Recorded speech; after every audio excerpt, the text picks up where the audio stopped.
Did you know that Africa is the second largest continent, holding a population of approximately 1.5 billion people? But it is said in such a large number, we still seem to be lagging behind in nearly all the things that we do. But what could be the reason of all this? My audience, join me on this journey as I try to uncover some little things that could be the reasons of who we are today, of who we were yesterday, and of who we could be in the near future, of what our offsprings could be if we do not give ourselves the chance to unlearn and to learn some of the little things that could not make sense to you right now, but could be the reason of what our mindset is today. Hello, beautiful people. Hello, welcome to my YouTube channel, The Road Back Home. Today we are going to be talking about an interesting topic, and yeah, let's dig deep into it. Are you thinking of building back to Zimbabwe, mainly in the rural areas?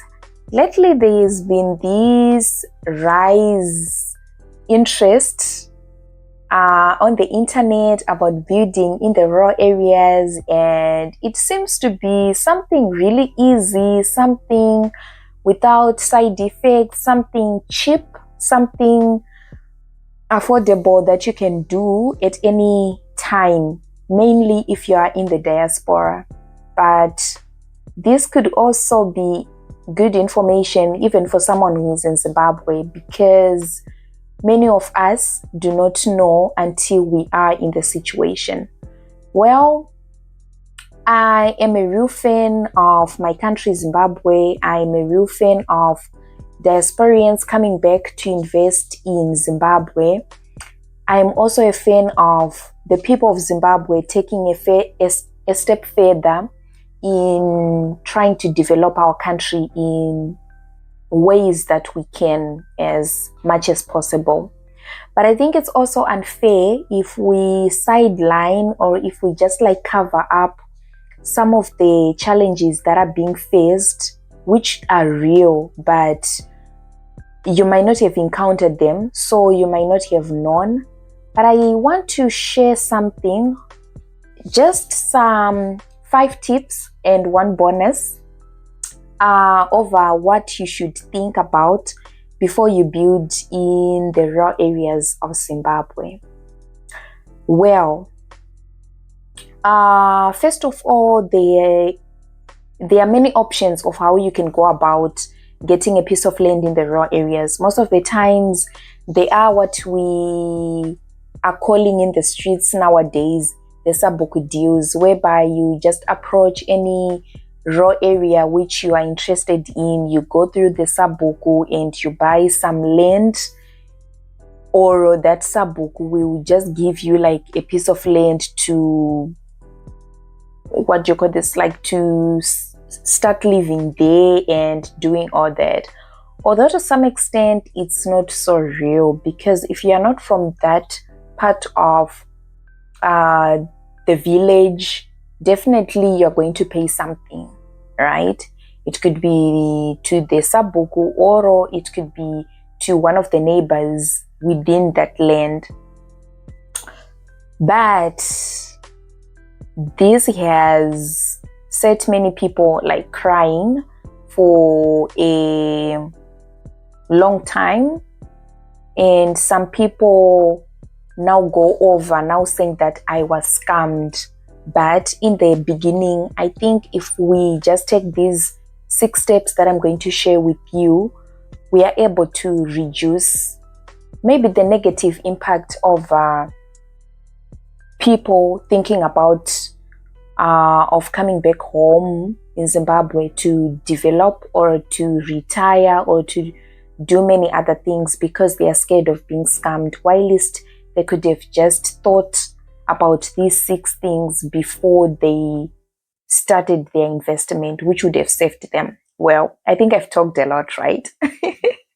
So yeah, let me now like get into the 6 points that I want you to think about before you actually like give it a thought to develop in the raw areas. Number 1, I think let's just call it a no Sabhuku deals. I think just avoid that. That's like a dead path. Yeah, I think that's just a dead path on its own, because initially in Zimbabwe, land belongs to the state, land belongs to the council. You can only buy land from the council. So if you buy through the Sabhuku a piece of land, I think as time goes by, just be ready for anything to happen, because there's no guarantee, there are no paperworks. You are just having an oral conversation without much of proof that would be able to back you up in the future. So I just think if you are in the diaspora, you are thinking of coming back home, why not just take the long step of getting a piece of land which has title deeds, like the one from the council, the one where you actually pay money to like buy it and have your paperwork and everything. I know sometimes we want the cheap things. I know sometimes we want the shortcuts, but this could be also expensive for you in the long run. But at the same time, I'm not saying there is no future for those. You know, sometimes you just want the raw areas, not because it's cheap, but just because you want the freedom and the fresh air that is associated with the raw areas, which is good. And I would urge you to go to the nearest raw council within that area so that you're able to get, or even like buy your own farm, right? Or just buy your own communal, what do you call this? Like rural land, because like there are really many places where you can have your homestead whilst it's like in the outskirts, but also it is backed up with paperwork, right? So that's point number 1. I personally would say no Sabhuku deals. And number 2, avoid land with many beneficiaries to it. What do I mean by this? The day you're actually like approaching the raw piece of land that you want to buy, there's just some land which you can see by yourself that there are many like relatives attached to this piece of land. I think just avoid that piece of land, because to be honest, you are continuously going to be in trouble and going to have like many headaches over that piece of land, because as we said before, initially the person of that family has the rightful ownership to that piece of land. So you're just a nobody. Well, I'm sorry, you're just a somebody who comes or who buys land maybe from one of the brothers or one of the sisters or one of the tetes of this piece of land, and later on you find out that, oh, there's actually maybe an older brother who actually has the rightful ownership to that piece of land. To be honest, you cannot win this. It's just going to be the relative who is going to win this story, not you. So that would have been a lost case for you. So what am I saying? Make proper research of the land that you want to buy, if in the raw areas, or of the land that you have desire for, before you make the payments, before you start developing that piece of land, so that you do not regret in the future. Point number 3. Sorry, I'm going to look aside because I tried like to really note down the things that are important so that I do not miss anything. Well, whilst I'm still here, if you're new to my channel, please like, please subscribe. Just hit that subscribe button. It really doesn't cost you much, but it's also going to allow you to get more information about what I personally think about Zimbabwe. Well, I am abroad, but after locating to where I am right now, there are many things I've learned about Zimbabwe, and there are many things I'm sure you would benefit from us having these conversations. Just like now, if you have watched it till now, I'm sure what I'm telling you right now could be of importance to you or to someone that you know. So please also share these videos if you find it's something important or it's something that could help someone. Don't be selfish with information, right?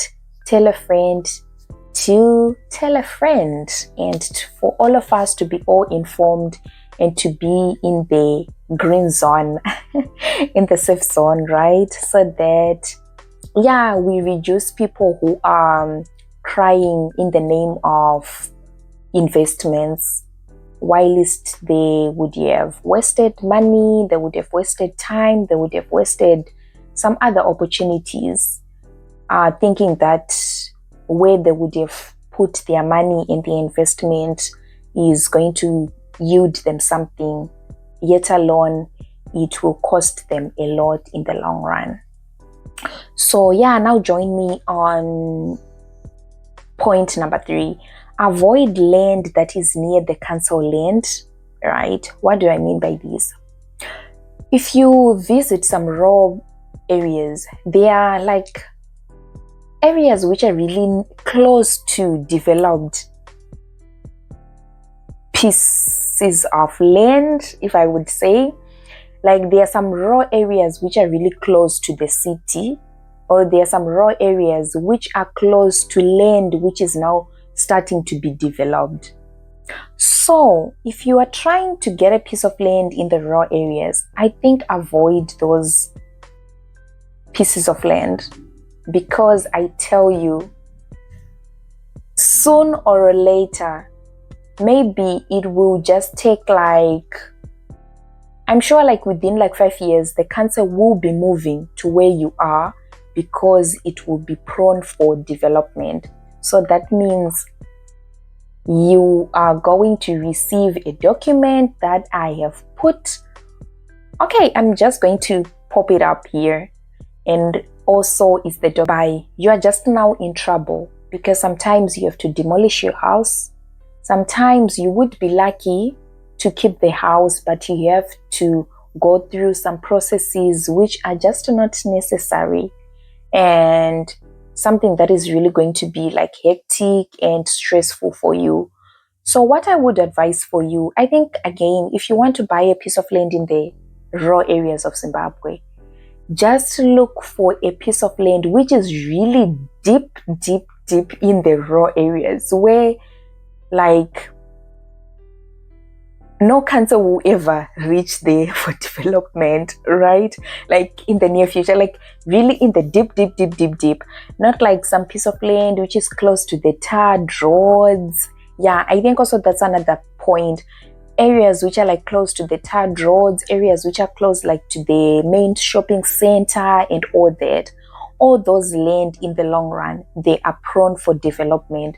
So just avoid those pieces of land for your own good. And my 4th suggestion would be avoid more of building, but rather work on it more. What do I mean by this? Less development, actually I would say less personal permanent developments, and more of work and like yielding from that piece of land. Well, let me explain. Let me explain deeper. What I mean is, when you get your piece of land in the rural areas, right, I think avoid to put more of permanent structures, especially expensive permanent structures. Try to just start doing your investments. I think when you like get a piece of land in the rural areas, try to just create something simple, something more of like business investments, so that you're able like to yield money and gain profit from this piece of land. Why am I going against the building of expensive permanent structures? Just in case you are evacuated from this piece of land, you really don't have much to lose, right? Why not just build a simple structure of a house, and more of maybe you want to venture into animal husbandry, you want to venture into agriculture and all that. All these things would be less painful for you, because it's something that you can actually just take your materials and relocate somewhere else, rather than watching that dream house of yours would be the worst thing ever. So it's rather seeing a hut being demolished than seeing a double story being demolished. I don't know if you get my point, but this is really true. And the fifth point, who is advising you? To be honest, like over the internet, it's true, like these stories you're seeing of people developing in the rural areas, it's true. But I think sometimes it's also based on how did they get this piece of land, because oftentimes we are not really given like the full details of how these people got this piece of land.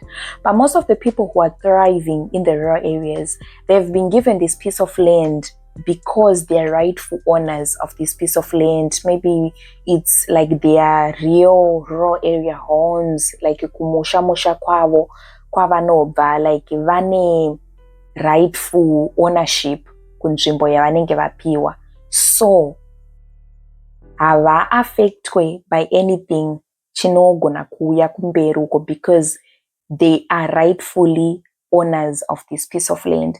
But iwewewo zvako munhu angouya atengeserwa nzvimbo, you do not have any rightful ownership of this piece of land. So be mindful of who is advising you. Dig deep over the person who is advising you. Sometimes it's more like you go, you survey somewhere and you get this piece of land. People will lie. People will tell you what you want to hear, because oftentimes they are also benefiting from it. It's more or less you go to a Sabhuku and you ask the Sabhuku, for real? Can I buy this piece of land? Even when they know, because this is also happening. Sabhukus are selling like one piece of land to, not just Sabhukus. If I would say Sabhukus, it's like I'm just labeling Sabhukus. No, I'm sorry for that. But Sabhukus, and also just the general village people, or sometimes not even just the village people, even like town people, they are telling their friends, oh, we have this piece of land which is not being used, come and buy it and all that.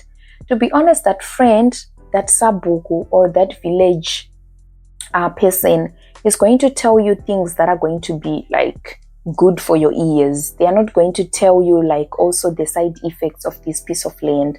So be mindful who is advising you. Do they really have